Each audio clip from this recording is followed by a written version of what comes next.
Hey, what's up, everyone? Happy Monday. It is me, Angela Kiesebing with Angela Grace Events. I believe every day is a reason to celebrate. Today, I am celebrating the future of events, okay? And you for being here. So thank you guys so much. I hope everyone had a great weekend and you are ready to take on the week. I always think of now that Monday is a mindset, right? We got to take it by the horns and just keep going.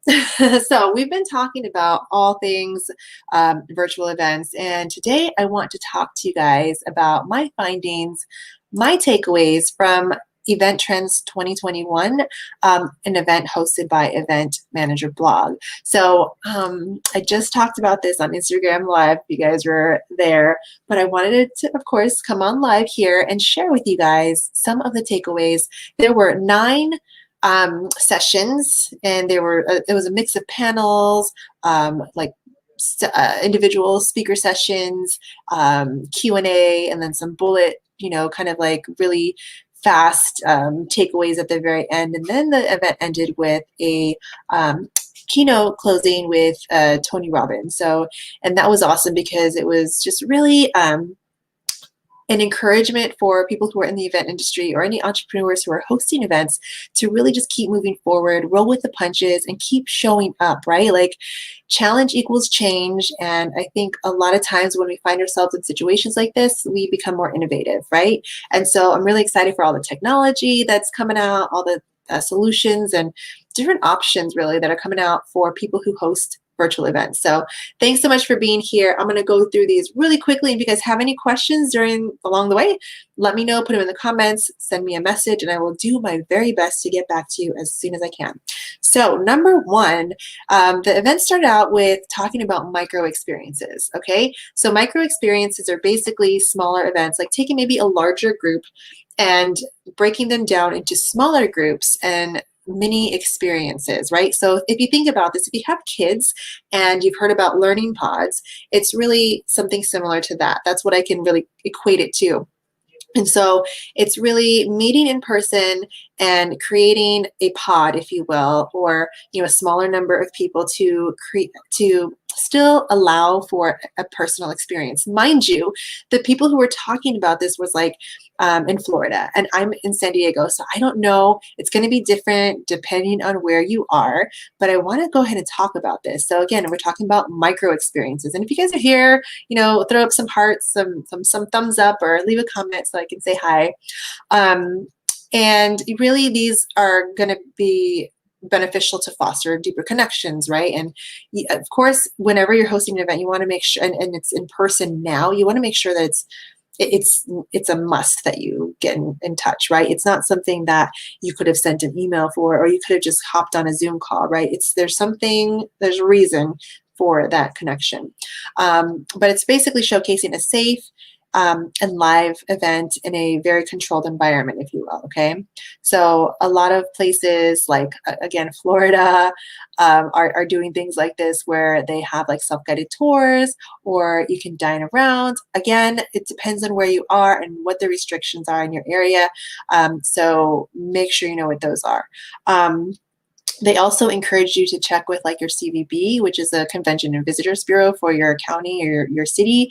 And then also DMOs, which are Destination Management Organizations. So if you want to do something that is on site or, outside in person and not virtual, right? Right now, virtual, I believe so strongly that it's here to stay. It's not going anywhere at all because it is a viable option for us to gather and meet, even as we go into what I'm going to talk about next, hybrid events, and eventually getting in-person events back, to a place where it was very similar pre-COVID. So hybrid events. Okay, hybrid events. I talked about this earlier this year when I was interviewed by my friend Laura, and she was like, "What is the future of events?"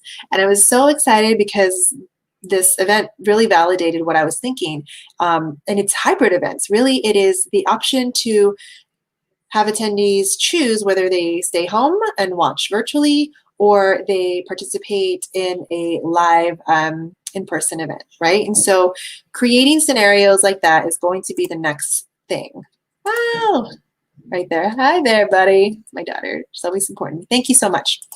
And so I wanted to really talk about this because it's something that we can all do. It's something that we are all able to accomplish, right? So basically, when it comes to hybrid events, the important thing is that you are giving your attendees, you're giving your community, your audience, whoever's coming, a choice, right? It's one event with two experiences, because what you don't want to do is just have an event live and flip the camera on and record. You want to make sure that the people who are watching virtually are also engaged with the event too. They want to be part of it. They don't want to just show up and watch. It's not a webinar, it's an event, and they want to participate. They want to feel seen and heard and included, right? So if you are just flipping that camera on and thinking they're just going to watch, it's not going to work. You want to make sure that you create an experience for the people who are on the site and the people who are watching virtually, right? And so it's all about choice and all about safety. So I think what was really brought up here is, again, the one event, two experiences. You are creating a custom experience for your in-person attendees, and you want to again, give them more choice based on their comfort level, based on what they feel, how they feel safe. And when you're doing these hybrid events, you want to make sure, especially in person, that you are giving them the safety protocols, that you know what your safety protocols are, right? That you are doing everything you can to make them feel comfortable, and also showing them, like for example, I want to say that doing this, Marriott did a really great case study with another meeting planning platform. And if you go to, I'm going to put the link in here so that you guys can check it out, because I believe in sharing all of this stuff. And so does the Marriott, because they basically did a case study on a hybrid event, and they, let's see, there we go. They shared all their learnings. So they even talked about, like, they shared inspirational stories. I'm going to share my screen really quick, because I feel like there's an opportunity for something here, which I haven't really done in the past. So let's try it. But I'll show you really quickly what their site looks like right now. So they're sharing inspirational stories, but they're also, okay, let me see if I can figure this out. Sharing their experiences. So they're educating their clients, really, which are anyone who wants to host events in their venue. And they're talking about, they're focusing on connection and confidence, right, for the event industry and their customers. And so they have a planning guide that basically shows you, what the protocol is. You can kind of look in these on your own, but planning and communication is so important right now, right? Because you want people to feel safe, but they share stories and more testimonials and stuff like that, kind of some examples of what some of the events that they've done already. But, it's just a great example of what people are doing right now, what the industry is doing right now to make sure that we are all being safe and feeling safe. And again, going back to that hybrid events, you want to make sure that the people who are in the live in-person events, they've got their own experience based on safety, and they know what protocol is required of them. And people who are watching virtually, they don't feel left out. So they, for example, with the Marriott, again, they had several different camera angles that they were able to toggle between to say, just kind of like have a different view. Maybe they're, I don't know, like it just gave them options, right? Gave them options for feeling like they can choose what they wanted to do, what they wanted to see, and all of that stuff. So it's all about choices, right? And finally, what was really interesting, and I was surprised, but not so much after I started hearing about it, was the gathering. And there was a whole topic focused on vaccines, right? And so I got so many amazing nuggets out of this, but I'm going to share one statistic with you. I don't have the source, but this is what was said on the presentation. And this guy is a doctor, a PhD. Let me see if I can get his name here. But he said that 40% of people said that they would feel better about attending events if there was a vaccine. I don't know how you guys feel about that. I think there's, several different schools of thoughts. I'm not going to get involved and start talking about, vaccines and all of that. But I thought it was very interesting that they had talked about this because it's super important. So Dr. Brian Labus, okay, so he's the new normal with safety. That was the title of the presentation. But I think it's important to think about, right? We're moving into new territory. We are doing our best to get back into the groove of meeting in person. And I feel like there are going to be changes. I know there's changes, right? I mean, I was looking at just purchasing tickets for a concert in your car, and there's already a disclosure or disclaimer, a waiver that says, we are not responsible if you get sick or if you catch COVID, right? So there are certain protocols and certain things that we've got to change as event hosts, as event planners, to really protect ourselves and protect other people, right? So I think, gathering, the other part of this was gathering. Like, the question is, when are we going to be able to gather like we used to?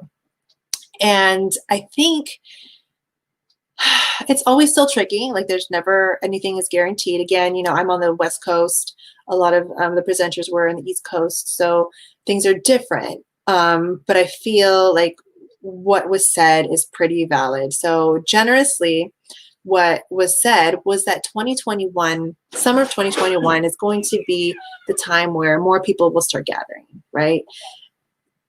Essentially, they believe that, vaccines will be out, the frontline workers will get them first, and the elders, which makes total sense. It's not going to be people who are just traveling for, conferences. So with that being said, summer of 2021 is when they believe that we'll have more live and in-person events. Realistically, it's looking more like 2022, right? And I'm not trying to burst your bubble.